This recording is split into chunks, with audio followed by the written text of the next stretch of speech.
Okay, I've now done quite a bit of work on the vocal, changed the sound quite a bit, so I'll just play that from the beginning or where the voice comes in so you can hear what we've got.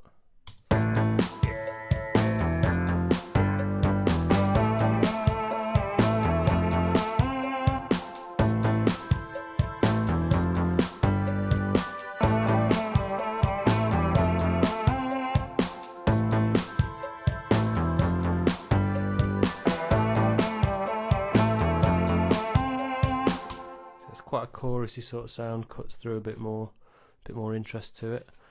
First thing I did was to actually put all of the vocals up by an octave.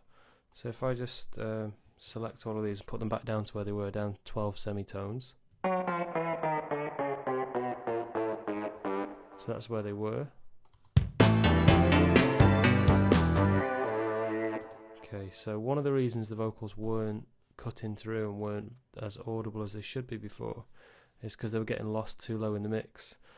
Neil Tennant from the Pet Shop Boys actually sings quite high.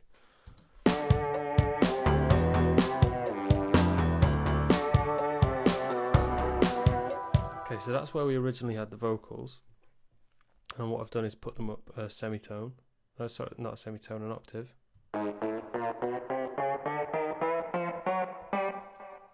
Okay.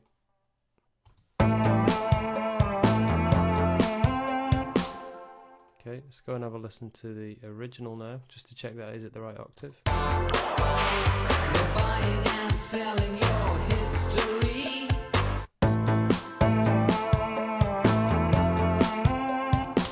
Okay, so first thing I did was to go and change the actual vocal sound. Still within Prologue and still using the 5 semitones pitch bend range. And I've chosen to start off with a sound called Telstar, which uses this parabolic oscillator, which is what gives it its unique quality. And it's also using a little bit of a sawtooth wave blended in. So oscillator number 1 is on, and oscillator number 3, which is the sawtooth. And we're not using any of this middle sine wave. I've played around a little bit with the effects. I've turned some of this distortion down a little bit. I've turned some of the drive off on the distortion, changed the filter and the tone. Not kind of changed too much with the sound, but I went for a sound that kind of I thought was quite nasally or quite raspy, sort of similar to the tone of his voice. And then one thing I did was originally on this sound, oscillator 3 was turned down. So without oscillator 3 it sounds like this. Let's wait for the vocal. Okay, then turn it up.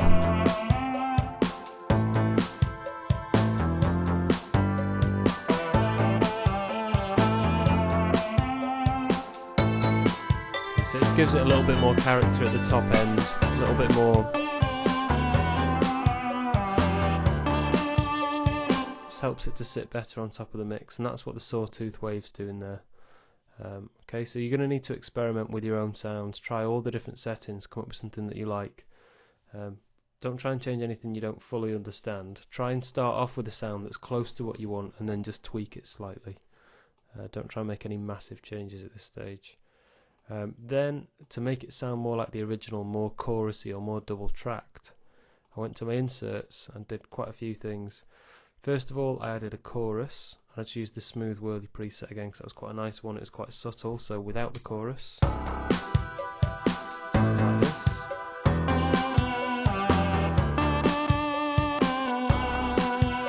So it just sort of thickens it slightly. The compressor that I've added is just sort of helping to take off some of the peaks of the sound and to help it sit better on top of the mix without being too loud or too quiet. And I used an R&B lead vocal preset, and again just changed the threshold. And then finally I put this ping pong delay on there, so if I solo the vocal you get an idea what that's doing. So when you stop it especially, you can hear that delay going from the left to the right and just tapping or ringing out, echoing a few times at the end. Quite a subtle effect. And again I used the vocal delay from the ping pong. Didn't really make any changes to the settings there apart from maybe the mix to hear more or less of the delay. So that's it for the vocals. Maybe sort of changed the level and made it sit right on top of the mix. Next step would be to automate that vocal so it gets louder and quieter at the correct stages.